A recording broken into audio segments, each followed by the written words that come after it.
स्वच्छ भारत, स्वच्छ राजनीति के ध्वजवाहक मोदी जी।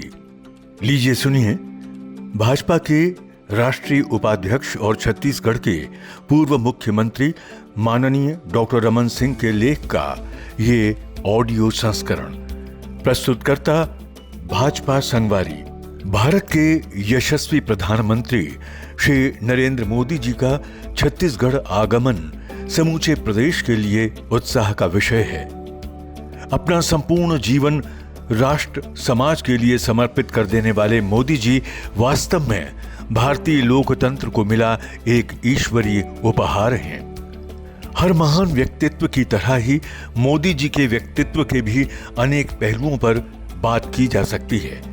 एक देशभक्त, कुशल शासक, एक विजनरी नेता, ईमानदार राजनीतिज्ञ, लोकराज को लोकलाज के साथ चलाने वाला प्रधान सेवक, संघ का स्वयं सेवक, प्रचारक, समाज सेवी, साधक, विश्व भर में आज के भारत का उदात्त और समावेशी चेहरा। इन सबको समेटते हुए मोदी जी की उपलब्धियों को मैं 3 अलग अलग तरह से देखता हूं। पहला, उन्होंने राजनीति में जो क्रांति की जिसके कारण भाजपा को कम से कम 20 वर्ष तक कोई देश के शीर्ष से हिला नहीं सकता।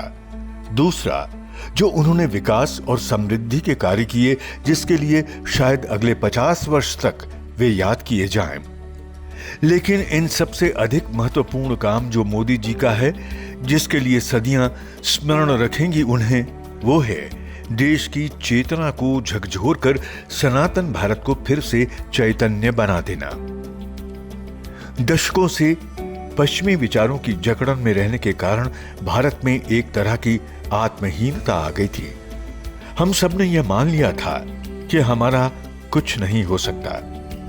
1.25 अरब से अधिक की आबादी को बोझ समझ उसके नीचे दबे हम लोगों में सकारात्मकता का प्रवाह कर देना, सोए हुए भारत को जगा देना, छोटी छोटी बातों पर ध्यान देकर बड़ा काम कैसे किया जा सकता है, ये भारत को सिखाया है मोदी जी ने।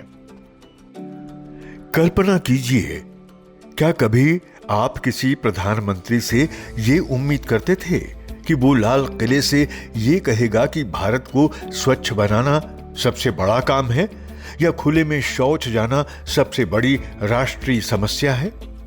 एक ऐसी समस्या जिसे हम सब अपनी नियति मानकर स्वीकार कर चुके थे।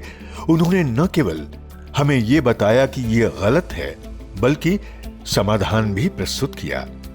आज स्वच्छता भारत का सबसे बड़ा सामाजिक आंदोलन बन चुका है।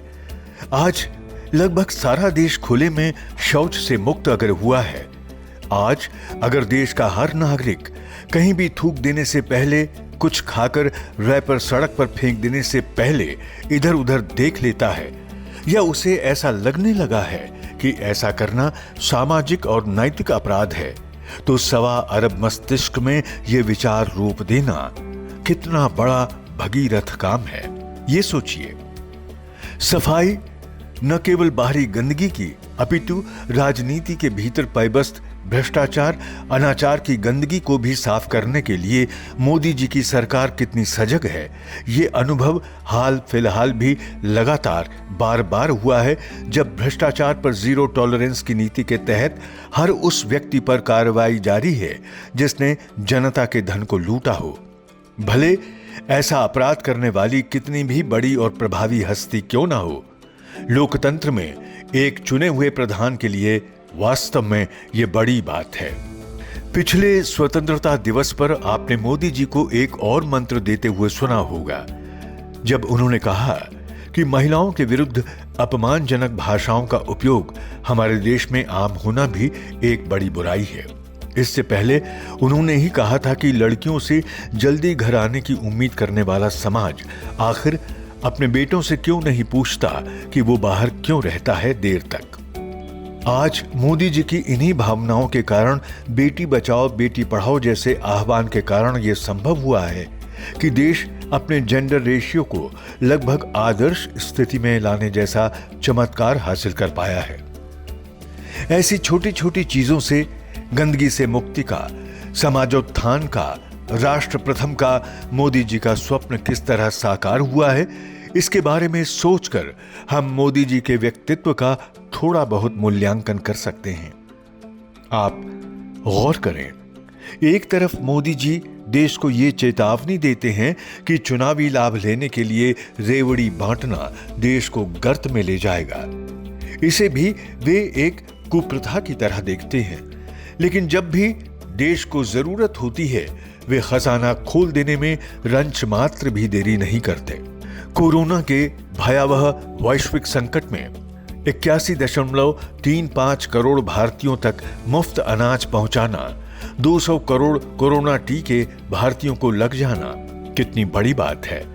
लगभग 3 लाख करोड़ की केवल खाद्य सब्सिडी देश को देना, केवल छत्तीसगढ़ में 61 लाख टन से अधिक चावल खरीदते हुए दाना दाना धान खरीद कर लेना और इस मद में 74,000 करोड़ से अधिक की राशि देना कितनी बड़ी बात है, ये देखिए।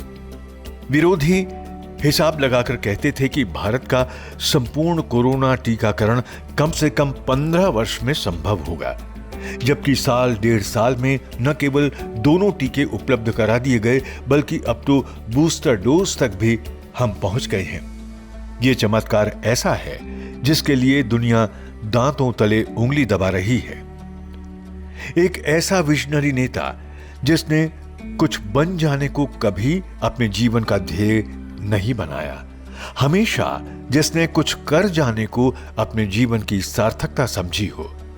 गुजरात के वडनगर की अपनी चाय दुकान से झोला उठाए निकल पड़े किशोर नरेंद्र के किशोर मन में तब भी सामान्य मानवीय अभिलाषाओं से अलग वही संघ संकल्प रहा होगा कि मां भारती के उसके पूरा वैभव की पुनर्स्थापना करनी है। भारत को उसके विश्व गुरु के पुराने आसन पर पुनः आसीन करना है। हर भारतीय की आंखों से न केवल आंसू पोंछने हैं बल्कि उनकी आंखों में सपने भी रोपने हैं, कुछ कर जाने के सपने। एक बड़े विजन के साथ संवेदनशीलता ही मोदी जी को विशिष्ट बनाती है। जब जब उनका छत्तीसगढ़ प्रवास हुआ तब तब यहां भी उन्होंने अपने कृतित्व से इतिहास बनाया। आदिवासी जिला बीजापुर के जांगला में उन्होंने बाबा साहेब डॉक्टर भीमराव अंबेडकर जी के जन्म दिवस पर आयुष्मान योजना की शुरुआत की थी। तब उन्होंने आदिवासी महिला रत्नीबाई जी को अपने हाथों चप्पल पहनाई थी। अपने प्रधानमंत्री को इस तरह जनता जनार्दन के पांव में झुकते देखकर तब सारा देश भाव विभोर हो गया था। इसी तरह बात चाहे दंतेवाड़ा के जाबांगा में दिव्यांग बच्चों के साथ मांदर पर थाप देने की या फिर बकरी बेचकर शौचालय बनाने वाली धमतरी की कुंवरबाई को मंच पर बुलाकर उनके पांव छूने की हो, हर बार झुककर मोदी जी का कद विशाल होता गया। हर बार देश अपने इस नेता को और अधिक सम्मान के साथ चाहने लगा। मोदी यानी एक अपराजेय योद्धा, अनेक राजनीतिक विमर्शों को बदल देने वाले, पहली पूर्ण बहुमत की गैर कांग्रेसी सरकार का लगातार नेतृत्व करने वाले, जिस दल का एक छत्र राज्य 50 वर्षों से रहा हो उसे लगातार 2 बार से मुख्य विपक्ष की हैसियत में भी नहीं रहने देने वाले, भारत को विकसित देशों की कतार में ला खड़ा करना, अवसरों का देश बना देना, ऐसी दर्जनों नहीं बल्कि सैकड़ों उपलब्धियों का जिक्र एक साथ किया जा सकता है। इसके अलावा मोदी जी की वैश्विक दृष्टि का कायल हुए बिना तो आज शायद ही संसार का कोई देश हो। स्वतंत्रता के 75 वर्ष पूरे होने के इस अमृतकाल में मोदी जी देश को चैतन्य करने के मिशन में आज भी अहर्निश जुटे हैं।